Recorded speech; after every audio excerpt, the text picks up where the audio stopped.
Mazhab Hanafi, Maliki dan Syafi'i.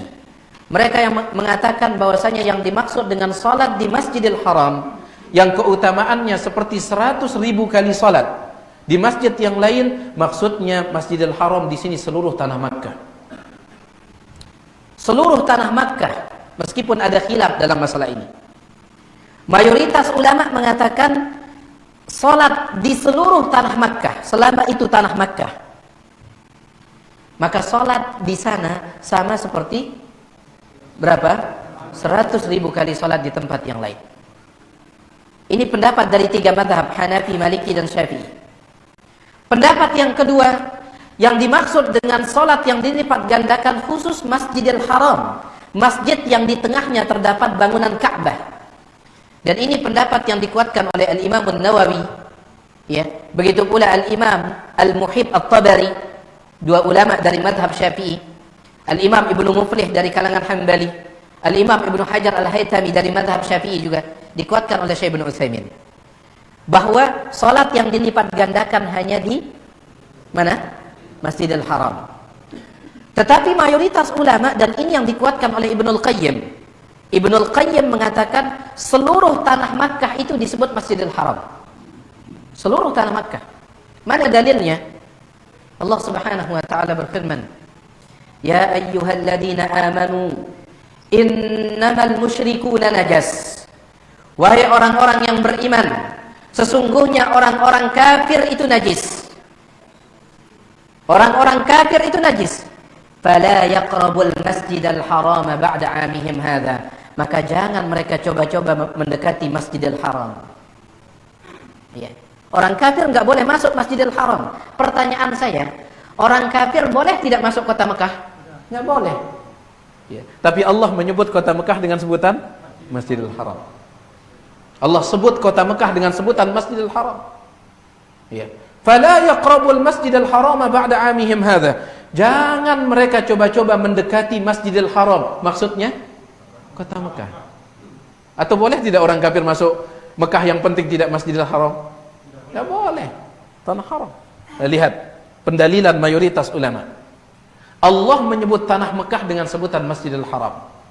Ya. Dan Nabi SAW mengatakan salat di Masjidil Haram seperti 100.000 kali salat di masjid yang lain. Masjidil Haram di sini seluruh tanah Mekah. Tetapi sebagian ulama, dan ini yang dikuatkan oleh Syekh Ibnu Utsaimin, hanya Masjidil Haram yang ada Ka'bahnya. Mereka berdalil dengan sebuah hadis riwayat Imam Muslim. Nabi SAW bersabda, "Salatun fi masjidi hadza." Salat di masjidku ini, yaitu Masjid Nabawi. Salat di masjidku ini, Masjid Nabawi, seperti 1000 kali salat di masjid yang lain, illa Masjidal Ka'bah, kecuali masjid yang ada Ka'bahnya. Illa Masjidal Ka'bah, kecuali masjid yang ada Ka'bahnya. Kalau masjid yang ada Ka'bahnya, menang dia. Maka ini dalilnya Syekh Ibnu Utsaimin, Al-Imam An-Nawawi, Al-Muhib At-Tabari, Ibnu Muflih, Ibnu Hajar Al-Haytami mengatakan yang dilipat gandakan adalah Masjidil Haram yang ada apanya? Ka'bahnya. Ala kulli hal, terlepas dari perbedaan pendapat ini jemaah sekalian, ini menunjukkan betapa mulianya kota Mekah. Betapa mulianya kota Mekah. Iya. Baik. Jadi Allah Subhanahu wa taala mengatakan, la uqsimu bihadzal balad. Aku bersumpah dengan negeri ini. Apa maksudnya negeri ini? Mekah tidak ada khilaf, sepakat ulama. Yang semakin membuat kota Mekah mulia saat itu, wa anta hillum bihadzal balad. Dan engkau wahai Muhammad hillun, tinggal bihadzal balad, di negeri ini. Engkau Muhammad tinggal di negeri ini. Kotanya, tanahnya sudah mulia, dan tinggal di sana manusia yang paling mulia. Kata Syekh Ibnu Utsaimin dalam tafsirnya, tinggalnya Nabi di kota Mekah itu menambah kemuliaan kota Mekah. Ya, kemuliaan kota Mekah. Ya, subhanallah. Allah munculkan Nabi SAW di tanah haram, di kota Mekah. Ya. Baik. Wa anta hillum bihadzal balad, dan engkau hillun. Meskipun ulama tafsir beda pendapat tentang ayat ini, apa maksudnya hillun? Ya. Karena hillun itu bisa artinya tinggal, bisa artinya halal.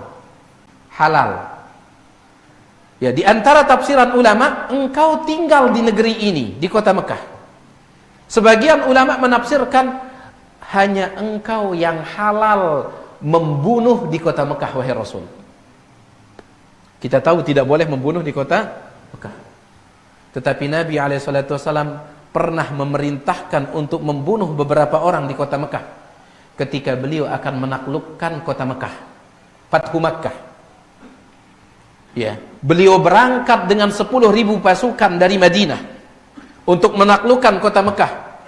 Di perjalanan Nabi SAW menyebut beberapa nama orang, bunuh mereka meskipun mereka bergelantungan di dinding Ka'bah. Di antaranya adalah Ibnu Khattal. Karena Ibnu Khattal ini dulu dia sering mengejek Nabi SAW di kota Mekah. Kemudian dia masuk Islam, setelah itu dia murtad lagi. Bahkan dia membunuh sebagian umat Islam. Sehingga Nabi SAW mengatakan, kalau kalian jumpa Ibnu Khattal, bunuh dia meskipun bergelantungan di dinding Ka'bah. Itu pun Nabi dihalalkan hanya di waktu itu saja. Hanya sebentar saja. Nah, menurut sebagian ulama ini maksudnya wa anta hillum bihadzal balad, dan engkau halal. Engkau halal untuk melakukan pembunuhan di negeri ini, itu pun hanya waktu itu saja. Jelas antum? Ya. Tetapi di Al-Quran terjemahan apa terjemahannya? Wa anta hillum bihadzal balad. Al-Quran terjemahan? Ada yang punya? Hah? Enggak ada yang pegang Al-Quran terjemahan nih. Antum pegang dong biar simak kita, ya. Kalau salah antum bilang aja salah itu gitu. Apa terjemahannya? Dan engkau Muhammad bertempat tinggal di negeri ini. Ya, ini salah satu tafsiran. Makanya saya katakan hillun itu diambil dari kata halla yahillu, artinya menetap. Ya, makanya al-mahal bimakna al-makan. Nah, al-mahal makan. Baik. Wa anta hillum bihadzal balad, dan engkau Muhammad tinggal di negeri ini. Kata Syekh Ibnu Utsaimin, tinggalnya Nabi SAW di kota Mekah menambah kemuliaan kota Mekah. Selanjutnya, wa walidin wa ma walad, dan demi hubungan walidin seorang bapak, wa ma walad, dan apa yang dia lahirkan, maksudnya anaknya. Allah bersumpah dengan hubungan antara seorang bapak dengan anaknya. Subhanallah. Makanya dikatakan oleh sebagian para ulama, meskipun ya, hak seorang ibu itu 3 kali lipat dibandingkan hak seorang bapak, tetapi Allah dalam Al-Quran tidak pernah bersumpah dengan ibu. Yang Allah jadikan sebagai sumpah itu siapa? Bapak. Makanya jangan remehkan hak bapak. Hanya karena banyak kaum muslimin baktinya kepada ibunya luar biasa, itu bagus. Tetapi yang tidak bagus adalah dia hanya bakti kepada ibunya, hak bapaknya dia tidak hiraukan. Kenapa? Alasannya ibu disebut oleh Nabi sebanyak 3 kali. Kita katakan bapak Allah gunakan bersumpah. Allah gunakan bersumpah. Antum cari ayat Al-Quran yang mengatakan dan demi ibu. Ini dia ayat yang menyebut bapak. Antum bahagia jadi bapak?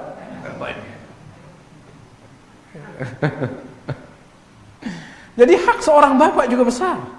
Ya, Allah katakan wa walidin wa ma walad, dan demi hubungan antara seorang bapak wa ma walad, dan apa yang dia lahirkan. Bukan dia yang melahirkan, tetapi dengan sebab dia. Dengan sebab dia. Bayangkan seorang ibu yang melahirkan, tetapi seorang anak dinisbahkan kepada bapaknya. Padahal secara logika, ketika anak itu dikandung di perut siapa? Ibunya, bukan di perut bapaknya. Kemudian yang melahirkan dia ibunya, bukan bapaknya. Yang menyusui dia ibunya, bukan bapaknya, tetapi dinisbahkan kepada bapaknya. Tidak boleh menisbahkan seseorang kepada ibunya. Ya boleh, kecuali memang yang tidak punya bapak, Ya. Seperti Nabi Isa alaihissalam, Isa bin Maryam. Begitu pula yang berhak memberikan anak itu nama adalah bapaknya. Yang berhak memberikannya nama. Seandainya ibunya berbeda pendapat dengan sang bapak di dalam memberikan anaknya nama, pendapat sang bapak yang diambil. Kecuali bapaknya ngasih nama yang nggak benar. Ya. Baik. Anaknya perempuan, ibunya bilang kita kasih nama Aisyah, bapaknya mengatakan Victoria saja. Apaan antum ini? Victoria. Baik. Kecuali kalau nggak benar. Ya. Tetapi kalau seandainya bapaknya ingin Khadijah, ibunya ingin Aisyah, pendapat bapaknya yang diambil. Kenapa? Yang berhak memberikan nama adalah bapak. Antum lihat, padahal anak ini di perut sang ibu, dikandung oleh sang ibu, tapi bapaknya luar biasa. Makanya jangan pernah meremehkan hak seorang bapak juga. Jangan pernah meremehkannya. Ya. Subhanallah. Allah Subhanahu wa taala berfirman tentang mimpinya Nabi Yusuf alaihissalam. Inni ra'aitu ahada asyara kawkaban wasyamsa wal qamara ra'aituhum li sajidin. Kata Nabi Yusuf, mimpinya itu aku melihat 11 bintang dan matahari, kemudian rembulan, semuanya sujud kepadaku. 11 bintang adalah saudaranya. Ya. Matahari siapa? Bapaknya. Ditafsirkan matahari itu adalah bapaknya Nabi Yakub. Sedangkan bulan ibunya. Syekh Su'ud Asy-Syuraim, Imam Masjid Al-Haram, ketika beliau berkhutbah tentang berbakti kepada kedua orang tua, beliau katakan, kenapa seorang bapak di dalam mimpi itu digambarkan seperti matahari? Karena perjuangan seorang bapak itu terlihat di siang hari. Siang hari, kerja banting tulang. Kenapa seorang ibu digambarkan seperti rembulan? Di malam hari, ya, peran seorang ibu terlihat. Dia yang menidurkan, dia yang ini. Subhanallah. Ya. Bagaimana rahasia Allah Subhanahu wa taala. Allah gambarkan seorang bapak itu seperti matahari. Karena memang di sana perjuangannya. Ya, bepanas-panas, nambah lek bangket. Ya, becucuran. Ya. Kemudian ada yang dorong batu, ada yang dorong ini. Terlihat di siang hari. Kapan matahari muncul? Siang hari, seorang bapak. Baik. Jadi intinya, besar hak seorang bapak ini. Cukuplah Allah jadikan dia sebagai objek untuk bersumpah. Ya. Antum carikan kita satu ayat saja Allah bersumpah dengan ibu. Kecuali antum bikin ayat baru. Ya. Antum bikin ayat baru, wa ummin wa ma waladat katanya, dan demi seorang ibu dan apa yang dilahirkan. Ya. Kecuali kalau antum bikin ayat baru. Tapi kalau dalam ayat Al-Quran, setahu saya ya, tidak ada ayat yang bersumpah dengan ibu, bersumpah dengan bapak ada. Ya. Jadi ini perlu kita ingatkan, karena ada sebagian orang itu fokus baktinya hanya kepada siapa? Ibunya. Ini tidak salah ketika dia berbakti kepada ibunya. Yang salah adalah kalau dia membatasi baktinya hanya kepada ibunya, itu yang salah. Baik. Kemudian Allah Subhanahu wa taala setelah bersumpah dengan 3 sumpah ini atau 2. Ya, pertama dengan kota Mekah, yang kedua demi bapak dan apa yang dia turunkan, yaitu keturunannya. Allah mengatakan, laqad khalaqnal insana fi kabad. Laqad, sungguh.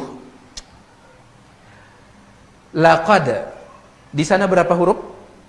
Laqad berapa? 3. Huruf lam, qaf, dal. Di sana ada la, kemudian qad. Dua-duanya dalam ilmu bahasa Arab, dua-duanya ini untuk penekanan. Untuk penekanan. Ada seseorang mengatakan ana talibun. Apa arti talibun? Siswa. Ana talibun, saya seorang siswa. Tambahkan huruf lam. Ana la talibun, aku benar-benar seorang siswa. La. Baik. Qad juga penekanan untuk kata kerja. Di mana Ali? Zahaba. Apa arti zahaba? Pergi. Di mana Ali? Zahaba, dia pergi. Di mana Ali? Qad zahaba, sungguh dia telah pergi.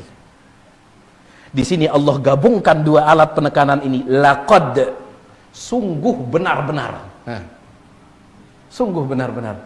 Setelah dua alat penekanan ini Allah gabungkan, kemudian antum ragu, ya, ini bahaya ini. Dua alat penekanan, laqad, sungguh benar-benar. Khalaqna, kami telah menciptakan al-insan, manusia, fi kabadin, di dalam susah payah. Sungguh benar-benar kami telah menciptakan manusia di dalam susah payah. Bukan Allahnya yang kesusahan menciptakan manusia, tapi manusia ini diciptakan untuk susah payah. Manusia diciptakan untuk mengalami susah payah, untuk menghadapi kepayahan. Tidak ada seorang pun yang lepas dari kepayahan ini. Kenapa? Allah sudah menekankan dengan dua alat penekanan. Laqad, sungguh benar-benar. Khalaqna, kami telah menciptakan al-insana, manusia, fi kabadin, di dalam susah payah atau di dalam kepayahan. Siapa yang susah payah di sini? Allahnya atau kita yang diciptakan? Kitanya. Allah Subhanahu wa taala Maha Kuasa. Makanya jemaah sekalian, hidup di dunia ini tidak lepas dari kepayahan. Anda bacakan, tiang bacakan untuk pelungguh, ucapan dibawakan oleh Imam Al-Qurtubi. Antum lihat betapa payahnya hidup di dunia ini. Setelah itu antum masih mencintai dunia? Payah hidup di dunia ini. Payah hidup di dunia ini. Ya. Subhanallah, payah sekali. Tempat istirahat itu untuk lepas dari kepayahan, sebagaimana dikatakan oleh Imam Ahmad. Datang Muhammad bin Hasnawaih dari negeri Khurasan, dekat dengan Afghanistan sana. Ya. Dia datang jauh-jauh dari negeri Khurasan, datang menemui Imam Ahmad di kota Baghdad, Irak. Dia mengatakan, Muhammad bin Hasnawaih, dia berkata, "Ya Aba Abdillah, ji'tuka min Khurasan li as'alaka an mas'alatin." Wahai Imam Abu Abdillah, Imam Ahmad, saya datang jauh-jauh dari Khurasan hanya membawa satu pertanyaan. Jauh membawa satu pertanyaan. Kata Imam Ahmad, sebutkan pertanyaan. Maka Muhammad bin Hasnawaih mengatakan, "Mata yajidul abdu ta'mar rahah?" Kapankah seseorang bisa istirahat? Kapan? Imam Ahmad mengatakan, "Inda awwali qadamin yada'uha fil jannah," kalau dia sudah meletakkan kakinya dalam surga. Seram. Kalau dunia ini kepayahan, payah. Ya. Anda bacakan untuk antum, ucapan indah dibawakan oleh Imam Al-Qurtubi. Qala ulama'una, berkata para ulama kita, awwalu ma yukabidu qat'a surratihi. Kepayahan yang pertama yang dihadapi oleh setiap manusia, qat'a surratihi, adalah dipotong apanya? Pusatnya dipotong. Kepayahan yang pertama. Thumma idza qumita qimatan wa shudda ribatan yukabidu ad-dhiqa wa ta'ab. Setelah dipotong biasanya diapain? Enggak. Anak itu Mas antum buang-buang anaknya.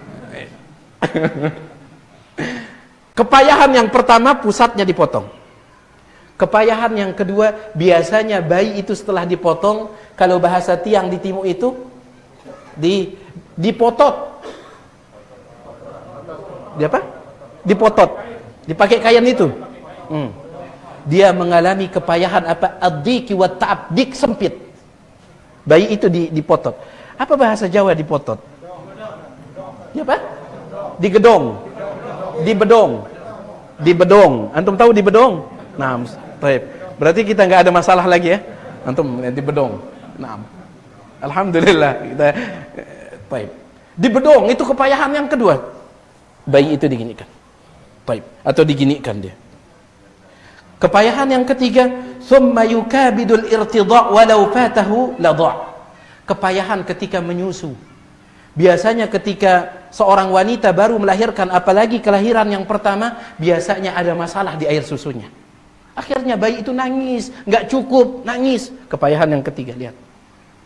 Sehingga banyak yang berpindah pakai dot. Ya. Kasihan bapaknya ngelihat anaknya nangis terus. Biasanya, ya, biasanya seorang ibu, apalagi kelahiran pertama. Kepayahan berikutnya, thumma yukabitu nabta asnanihi. Kepayahan ketika giginya tumbuh. Sakit tidak? Sakit. Payah hidup. Giginya tumbuh, sakit. Subhanallah, subhanallah. Kemudian wa taharruka lisanihi, bahkan ketika lisannya bergerak, kata beliau, dia mengalami kepayahan. Thumma yukabidul fitam alladhi huwa ashaddu minal litam. Berikutnya, kepayahan dihentikan menyusu. Dia sudah menyusu 2 tahun, dipaksa berhenti. Bahkan mohon maaf ya, ibu-ibu lebih paham ini. Bahkan sebagian wanita itu sampai dia olesi, ya, bagian tubuhnya tersebut dia olesi dengan sesuatu yang pahit, sehingga bayi tersebut berhenti, anak tersebut berhenti, tapi nangis terus, ya, nangis, kepayahan. Kemudian summa yukabidul khitan, kepayahan ketika disunat. Yukabidul khitan, payah ketika disunat. Kemudian wal auja'a wal ahzan, payah ketika lapar, payah ketika sedih. Thumma yukabidul muallima wa sawlatahu, ketika dia belajar, dia payah menghadapi gurunya. Ini di zaman dulu beliau mengatakan ini payah menghadapi guru. Sekarang guru yang payah menghadapi siapa? Murid. Ya. Antum baca kitab-kitab adab menuntut ilmu, antum baca di antara adab seorang penuntut ilmu, an yasbiru ala jafa'il muallim. Seorang penuntut ilmu harus sabar terhadap kerasnya seorang guru. Kata Syekh Abdul Muhsin Abbad Al-Badr, adab ini berlaku di zaman dahulu, kalau sekarang terbalik. Seorang guru yang harus bersabar dengan kerasnya murid dan wali murid. Tambah lagi, murid dan wali murid, nambah. Allahu Akbar. Payah. Ketika belajar pun ada kepayahan.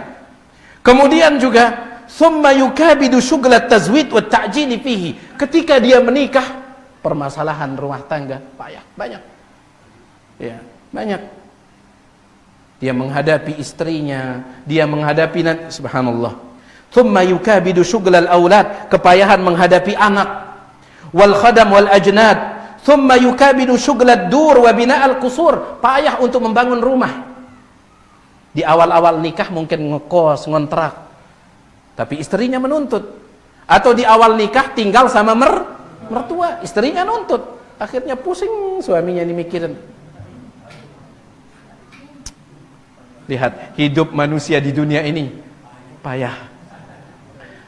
Mas, yang antum mencintai dunia, kita mencintai dunia, payah jamaah sekalian. Taib. Kemudian dikatakan di sini, tsummal kibara wal harama wa dha'far rukbati wal qadam. Mohon maaf, semakin bertambah umurnya, kepayahan al-kibar, kepayahan karena sudah tua. Wa dha'far rukbah, lutut yang mulai lemah. Awalnya gocekannya main bola ketika muda, tapi mohon maaf ketika sudah ini perlu tongkat. Wal qadam, begitu pula kaki sudah mulai lemah. Fi masaiba yakthuru ta'daduha. Kemudian belum lagi kita berbicara tentang musibah di dunia ini, ujian yang kadang sulit untuk kita menghitungnya. Kemudian wa nawaiba yatulu iraduha, penyakit yang menimpa dia itu juga payah. Contohnya min suda'ir ra'si, sakit kepala. Itu juga payah. Ya. Kemudian wawaji'il adras, ini jangan ditanya, sakit gigi. Sakit. Bahkan ada sebagian orang mengatakan lebih baik sakit hati gitu. Betul Abu Azam. Kemudian waramadil ain, sakit mata. Wa ghammid dain, susah gara-gara hutang.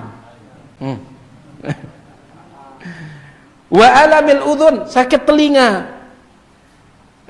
Dan banyak sekali yang lainnya.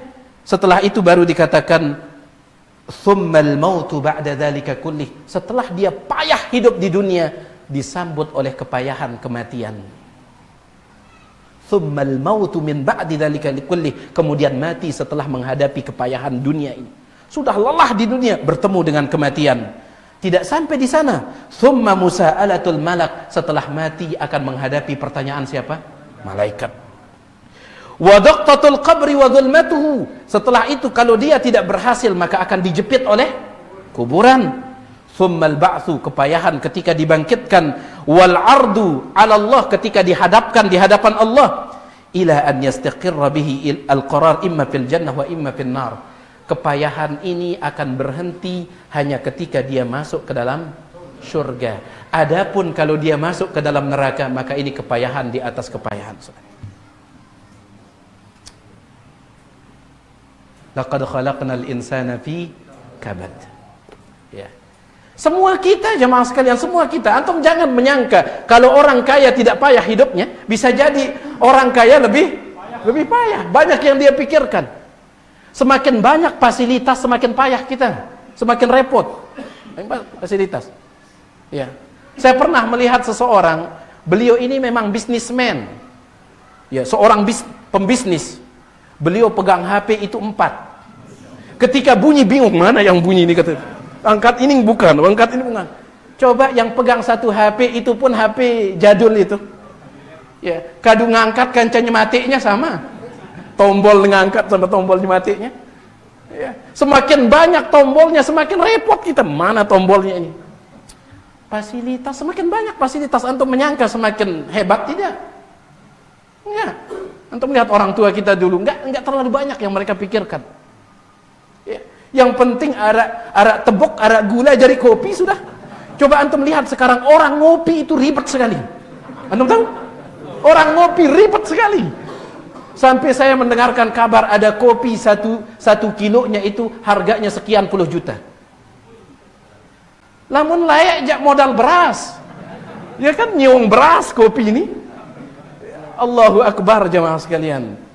Antum jangan menyangka semakin hebat fasilitas kemudian antum semakin ya repot, betul-betul repot. Ya. Subhanallah, ini kehidupan dunia. Taib. Kemudian Allah Subhanahu wa taala mengatakan, jadi semua kita ini diciptakan dalam keadaan susah payah.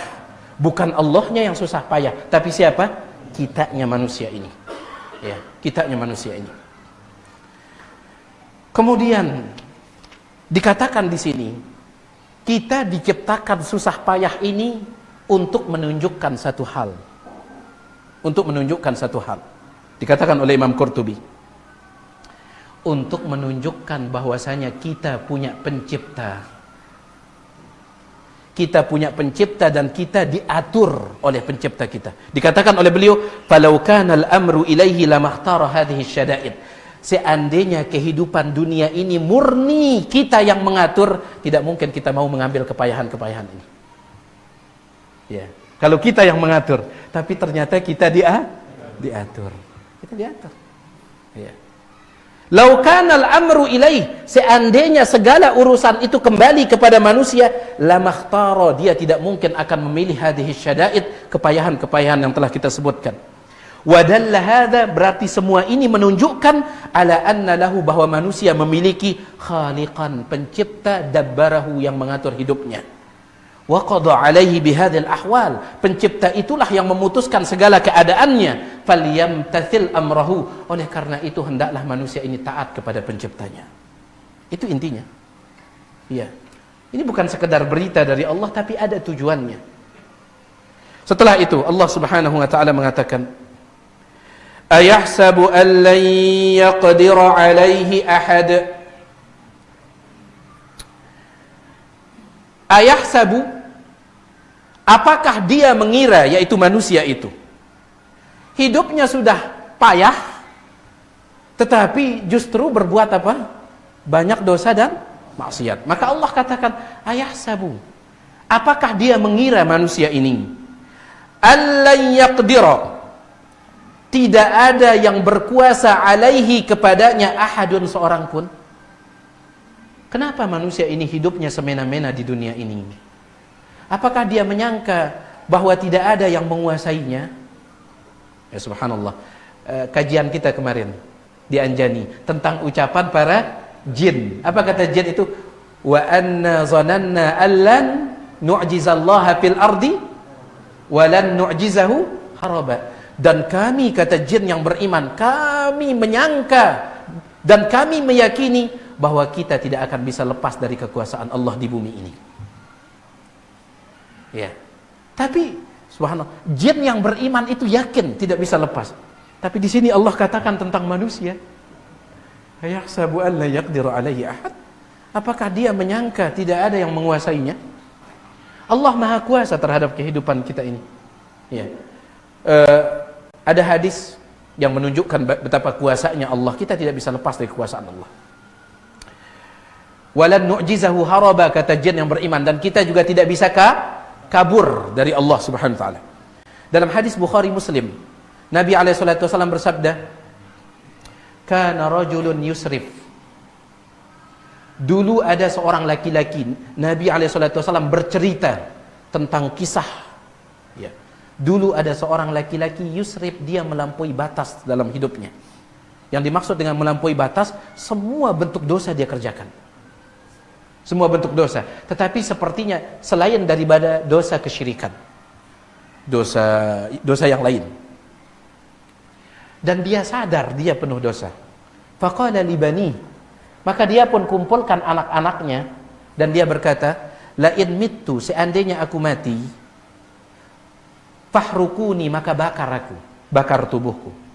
Thummat hanuni, hasil membakar tubuhku itu kemudian tumbuk dia kayak tepung itu.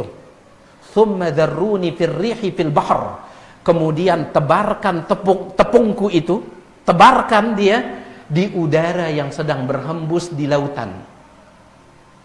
Biasanya angin laut itu kencang tidak? Kencang. Makanya dia katakan dia pilih lautan. Ya. Kalau aku mati, bakar tubuhku, thummat hanuni, kemudian tumbuk. Setelah itu tebarkan abuku tersebut, tepungku itu tebarkan dia di angin yang sedang berhembus di lautan. Fala in qadarallahu alayya la yu'adzibanni 'adzaban la yu'adzibuhu ahadan minal alamin. Seandainya Allah kuasa dan mampu membangkitkanku, maka Allah pasti akan menyiksaku dengan siksaan yang tidak pernah Allah gunakan menyiksa siapapun. Ya. Kalau Allah kuasa, kata dia. Allah Maha Kuasa tidak? Ada yang lepas dari kekuasaan Allah? Tidak. Maka Allah katakan kepada bumi, Allah katakan, ijma'i ma fiki minhu, wahai bumi, kumpulkan semua debunya yang ada padamu. Fa idza huwa qa'im, tiba-tiba laki-laki tersebut berdiri di hadapan Allah. Ya, kuasanya Allah. Allah katakan, ma hamalaka ala ma sana'ta, wahai hambaku, kenapa engkau melakukan perbuatan yang engkau lakukan itu? Apa sebabnya engkau melakukan seperti itu? Tapi lihat, si hamba tersebut mengatakan, makhafataka ya Rabb, aku takut bertemu denganmu ya Allah. Aku takut bertemu denganmu. Maka Allah Subhanahu wa taala mengatakan, fa inni qad ghafartu laka, sesungguhnya aku telah mengampunimu. Ya. Yang ingin saya tekankan di sini adalah bagaimana kekuasaannya Allah Subhanahu wa taala. Tidak ada yang bisa kabur dari kekuasaan Allah Tabaraka wa taala. Makanya Allah ingatkan, ayahsabu an la yaqdiru alaihi ahad. Kenapa manusia hidupnya semena-mena, semaunya? Apakah dia menyangka tidak ada yang menguasainya? Jamaah sekalian, ketika kita meyakini ada yang menguasai kita, kita semena-mena tidak? Ketika antum bekerja di kantor, siapa yang menguasai antum di sana? Bos, atasan. Dan kalau bos tersebut mengawasi antum, bos yang menguasai antum itu dia mengawasi antum, berani antum semena-mena? Enggak berani. Ya, makanya Allah ingatkan kita supaya tidak semena-mena itu, ayahsabu an la yaqdiru alaihi ahad. Ingat, kita punya pengawas. Innallaha kana 'alaikum raqiba, sesungguhnya Allah terus mengawasi kalian. Tapi jemaah sekalian, masih ada beberapa ayat, insyaallah nanti kita akan lanjutkan. Ini dulu apa yang bisa kita baca. Saya mohon maaf atas segala kekurangan. Kalau ada yang ingin ditanyakan, tolong persilahkan selesai adzan kalau ada. Bismillah.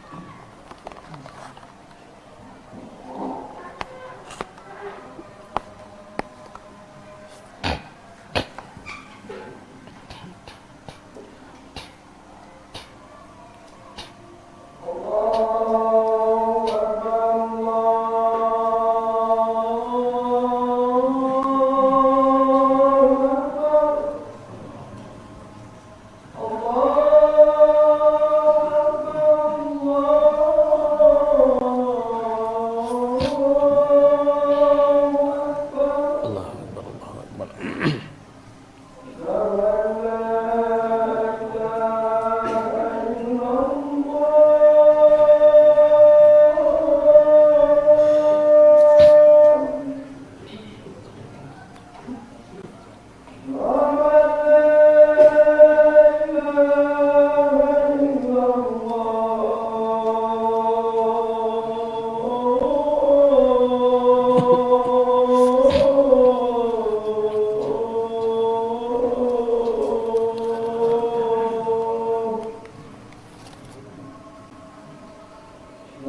Alhamdulillah, salatu wassalamu ala rasulillah ma ba'd.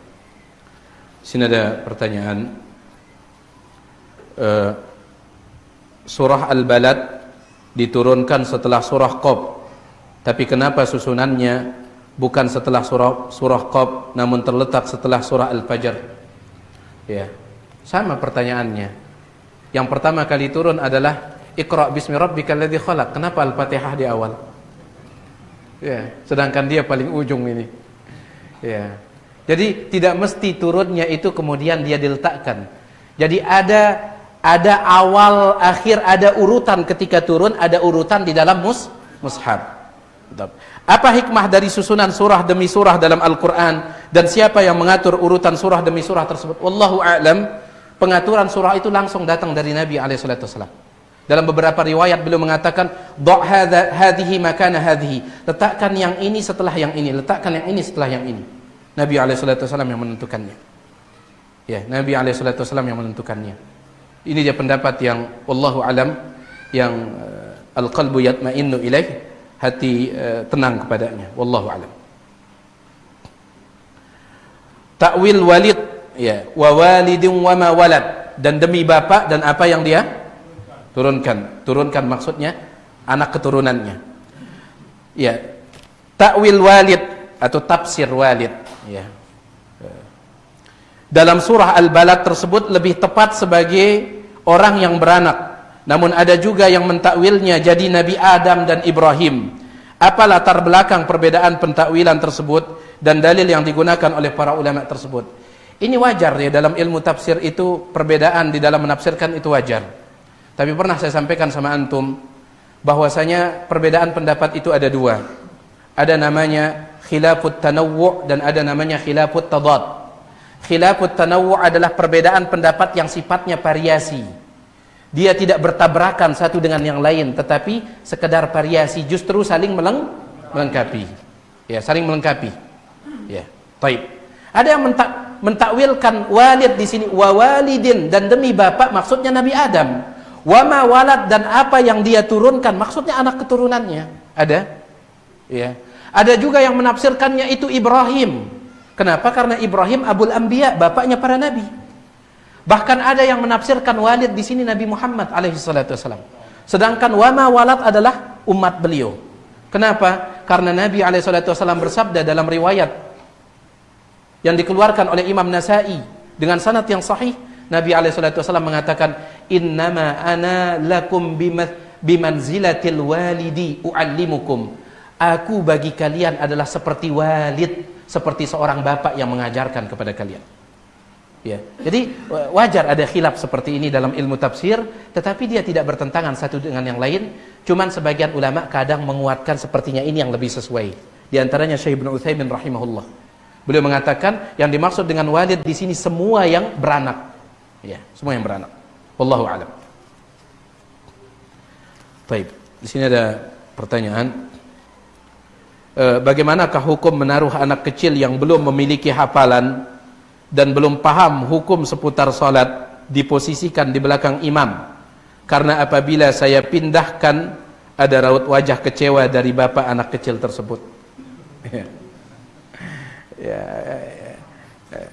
Mungkin disampaikan hadis Nabi alaihissalatu wassalam. Saya rasa orang yang mengaku diri sebagai umat Nabi Muhammad alaihissalatu wassalam, insyaallah dia akan menghormati kalau itu sabda Nabi alaihissalatu wassalam.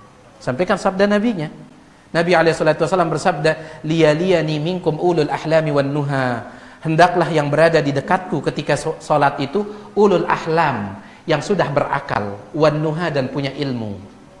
Yang sudah berakal dan punya ilmu, yang di dekat Nabi alaihissalatu wassalam. Ya. Boleh anak kecil di saf yang pertama, tapi mungkin di pojok. Ya. Pojok. Bagaimana dengan bapaknya? Pojok juga sana. Temenin anaknya, ya, bisa. Tetapi untuk di belakang, pas di belakang imam, kita tahu ada namanya istikhlaf. Ada namanya istikhlaf dalam salat berjamaah, yaitu kalau imam itu dia batal, atau misalkan imam ini perlu keluar dari salat karena satu dan lain hal, maka dia tarik yang di belakangnya itu. Masa mau tarik anak TK? Ya. Nanti ketika salatnya yang dibaca abata'a kata. Ya, repot ya. Jadi legowo lah, artinya terima, berlapang dada. Apalagi yang disampaikan itu hadis Nabi SAW. Ya. Kita berusaha untuk beragama itu ikut dalil, jangan ikut apa? Perasaan. Kalau ikut perasaan repot kita ini. Ya, ikut perasaan. Di sini dikatakan suami terkadang apabila saya sedang berbicara dengan seorang teman, ya, insya Allah temannya ini perempuan, ya, istrinya berbicara dengan teman sesama perempuan, sering sekali saya dipanggil untuk cepat pulang, dan cara memanggilnya seperti memanggil anak kecil. Terkadang teman lawan saya berbicara merasa tersinggung dengan cara memanggil suami saya. Mohon nasihatnya. Siapa yang dinasihati ini, suaminya atau dianya?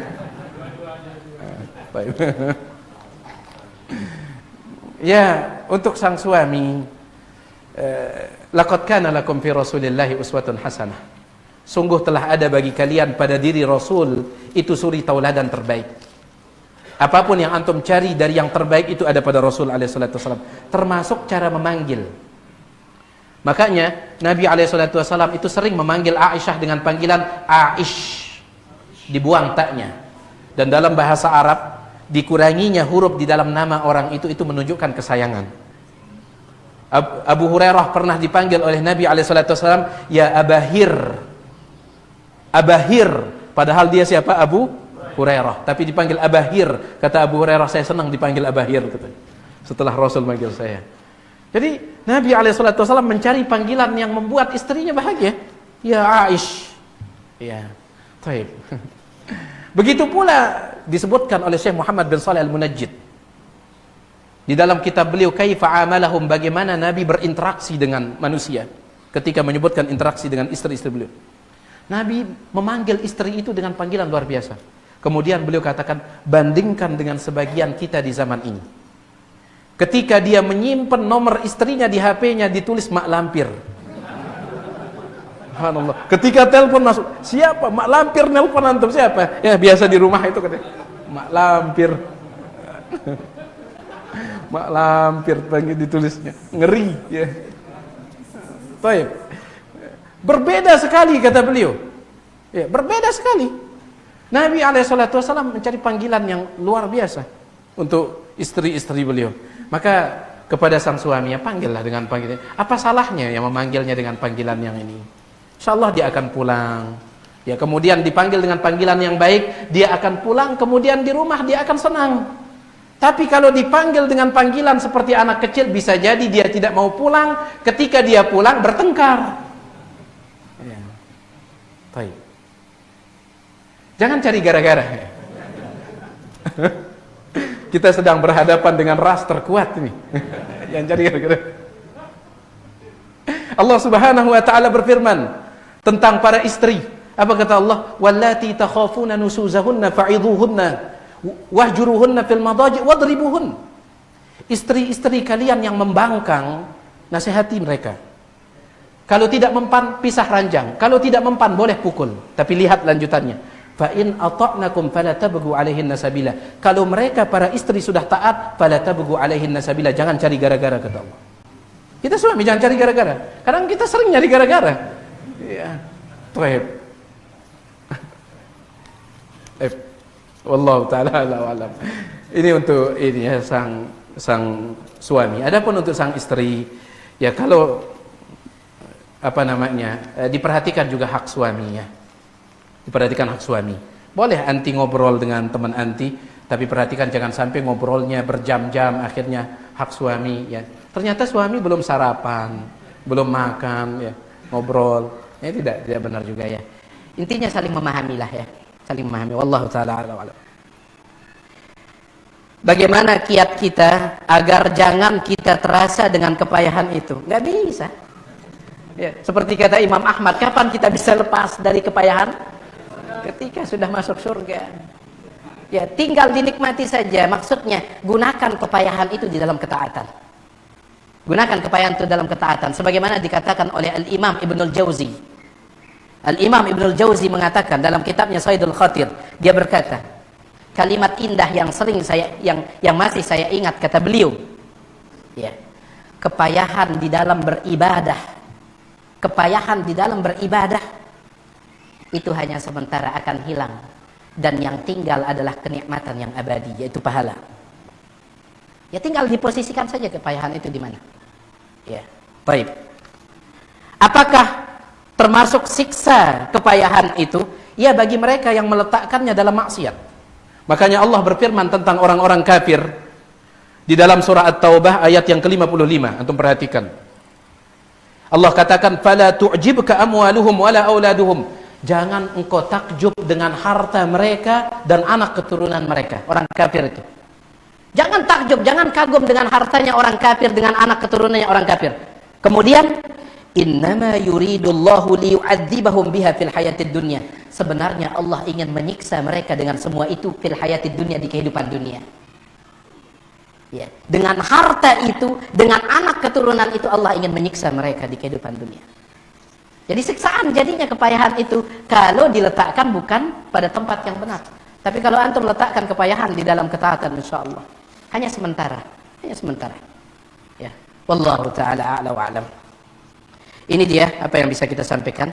Saya mohon maaf atas segala kurangan, mudah-mudahan yang sedikit ini bermanfaat. Subhanakallahumma bihamdik, asyhadu an la ilaha illa anta, astaghfiruka wa atubu ilaik.